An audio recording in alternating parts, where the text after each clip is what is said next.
What's up, everybody? Welcome back to the channel. It's your boy Kangaroo Black coming back once again for a recap of the SEC championship game between the Georgia Bulldogs and my Alabama Crimson Tide, in which my Alabama Crimson Tide got the victory 27-24.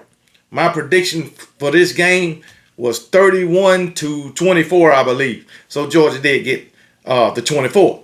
But anyway, it was a great game on yesterday. Ups and downs, nervous at the end of the game, but hey, my Alabama Crimson Tide pulled it off. We started slow. Matter of fact, 3 and out on the first drive, 3 and out on the second drive, I believe. But anyway, on the first drive that Georgia had, they took it straight down the field, scored a touchdown. After that, post game, Nick Saban said after Georgia's first drive, they changed up the defense, did something different, and it worked throughout the entirety of the game. The first drive, they had Dallas Turner. He was dropping in coverage and shit. That didn't happen no more. But anyway, all in all, it was a great game. Hats off to the Georgia Bulldogs. I know I've been talking shit since the game, but hats off to the Georgia Bulldogs, Kirby Smart. You can't take nothing away from that program. I mean, those guys, 3 regular seasons in a row without a loss. Ain't many teams can say that they did that. Back-to-back national champions. Before yesterday, they won 45 of the last 46 games, had a 29-game winning streak. So, a very successful program. They just came up on the short end of the stick on yesterday. So, hey, can't take nothing away from those Georgia Bulldogs, all right, and Kirby Smart. But, as far as the game on yesterday, like I said, Georgia came out, scored first possession. After the first possession, they didn't score again. They didn't score again in the first half. That was the only score in the first half on their first possession. But Alabama only had 3 points in the second quarter, at the end of the first quarter, and then they went on to score 14 in the second quarter to take a 17-7 lead at the half. All right, both teams only scored 3 points, but going into the fourth quarter, it was 20-10, and Georgia put up 14 points in that fourth quarter. Alabama put up 7. The key things to Alabama victory was a fumble by the Georgia Bulldogs. I think we got 3 points off that fumble, and then they missed a field goal. All right, that was key.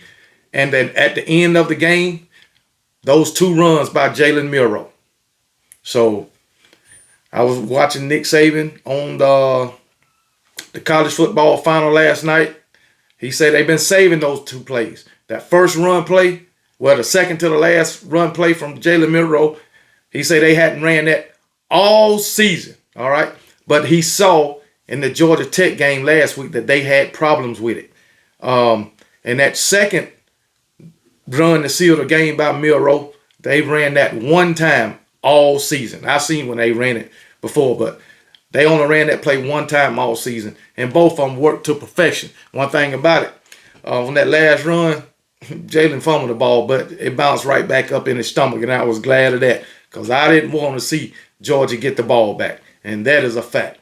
But I'm glad it went in our way. So, hey, it is what it is. As far as the stats, it was pretty much even. I mean, they gained 321 yards of total offense. We gained 306. Carson Beck did have more passing yards. Carson Beck had 243 passing yards. So, and Jalen Milroe had 192 passing yards. So, Beck, he passed for more.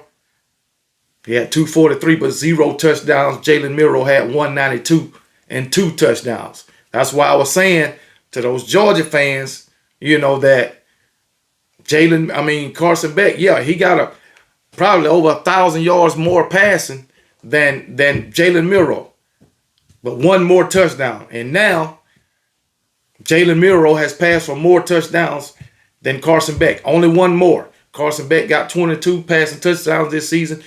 Jalen Milroe got 23 as of yesterday. All right. For us rushing, we outgained them in rushing. 114 yards rushing. They only gained 78 yards rushing.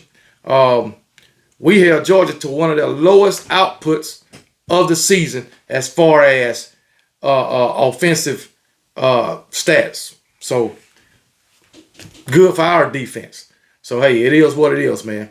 But anyway, like I say, pretty even. Georgia had 19 first downs. We had 20. They was 4-12 on third down. We was 3 for 13.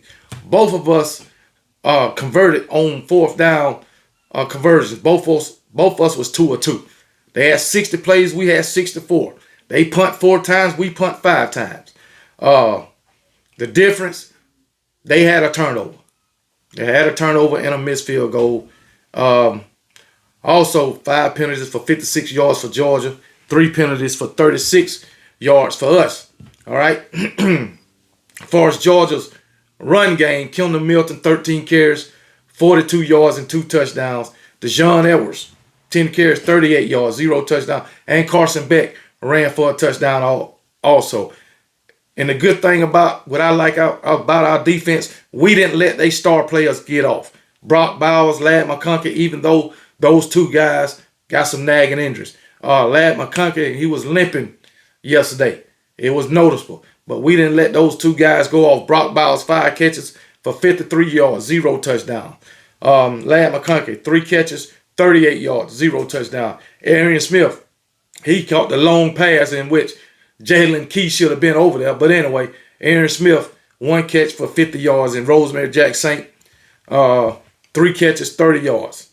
Dominique Lovett, non-factor, 2 catches, 23 yards. Dylan Bell, 2 catches, 15 yards, non-factor. That, I think Dylan Bell was coming on the cross when Carson Beck fumbled on the exchange. Carson Beck didn't look it into his stomach. He just tried to pitch it off to him, I guess. But hey, Deshaun Edwards, he was non-existent in the game. 2 carries for 11 yards. I don't know why they didn't use him more. But coming into this game, Kendall Milton had been a beast. I'm telling you. And then Brock Bowers, after he came back from injury, looked like he picked up where he left off. All right. So just didn't happen for him yesterday. Talking about my Alabama Crimson Tide, I already told you Jalen Milroe's stats: 192 yards, 2 touchdowns. Roydell Williams. Remember, we was out without our starting running back, Jace McClellan. But Roydell Williams, 16 carries, 64 yards. Jalen Milroe picked up 29. Jamarian Miller only had 23 yards. But he had a catch out the backfield on a wheel route. He looked damn good on. So, but anyway, Isaiah Bond, 5 catches, 79 yards. I know that some people got an issue with the catch being called the catch. I know the ball hit the ground. It is what it is. But you can't blame that on the loss. Not that one play. That's all I can say. All right. Looked like a catch to me. Ref called it a catch. So it's a catch. It does say in the rule book that the ball can hit the ground. It does say that. The ball can hit the ground if you got firm control. It can move. All right. It can hit the ground and move as long as you got firm control. So, hey, maybe that's what the refs deem. But, hey, it is what it is. It's a done deal now. Jermaine Burton, 2 catches, 28 yards, and a touchdown against his former team. All right. I think he should have got more targets because they couldn't cover Jermaine Burton yesterday. I know on one play he was wide open. Well, on a couple of plays. But they couldn't cover Jermaine Burton yesterday. But anyway, Jamarian Miller, 1 catch, 28 yards, and a touchdown. Remember, he caught that wheel right out the backfield. But anyway, Cobra Princess, 1 catch, 19 yards. Amari Knee Black, 1 catch, 17 yards. CJ Dupree, 1 catch, 12 yards. Kendra Law, 1 catch for 0 yards. But anyway, Jermaine Burton, Jamarian Miller, they had the touchdown passes. Georgia defense, they got to Milroe at times. They sacked him 4 times. We sacked Carson Beck twice. But the thing about our defense, we was getting Carson Beck off his spots. When he had pressure in his face, he didn't deliver. He was throwing the ball short or whatever. He didn't deliver. All right, when we got to him and got pressure on his face, in the face, and moved him off his spot, he wasn't accurate yesterday getting pressure. So it is what it is. Dallas Turner got him a sack once again. And Justin Eboigbe got him a sack once again coming off that offensive line. So, hey, I'm proud of my Alabama Crimson Tide. But let's not forget Kool-Aid McKinstry went down with a concussion. He'll be ready by the bowl game. You can believe that. He will be ready. Also, Alabama, they should have had at least 2 or 3 interceptions. They dropped them. Oh, my goodness. Oh, that's why I say you get pressure on Carson Beck. Try to force him into some mistakes. But we should have had at least 2 to 3 picks. Just dropped them. I'm like, Jesus, man. But hey, it still worked out in the end. So it is what it is. That's about it for the game. Will Riker came through on our field goal to become the to break the record for the nation's top scorer. So college football's top scorer or whatever. So it is what it is. He scored the most points in all of college football history, I guess. So congratulations to Will Riker. But it's my Alabama Crimson Tide going on into the playoff with a smile on their face. But anyway, that's all I got for you now. That's my recap of the SEC championship game on yesterday. And once again, we can't take nothing away from those Georgia Bulldogs. And Georgia Bulldogs, like I've been saying all week, there's nothing to be ashamed of losing to the Alabama Crimson Tide. And had the Alabama Crimson Tide lost to y'all yesterday, there would have been nothing for us Alabama Crimson Tide fans to be ashamed of. And I'm going to leave it off at that and roll damn Tide.